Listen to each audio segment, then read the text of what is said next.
Hey guys, this is Fundo on Manchopagama.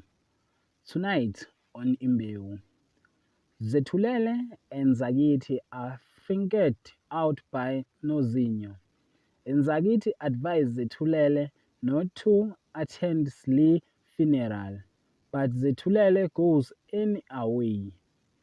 And it seems like Zetulele is facing a difficult time after he caused the accident to kill Slee.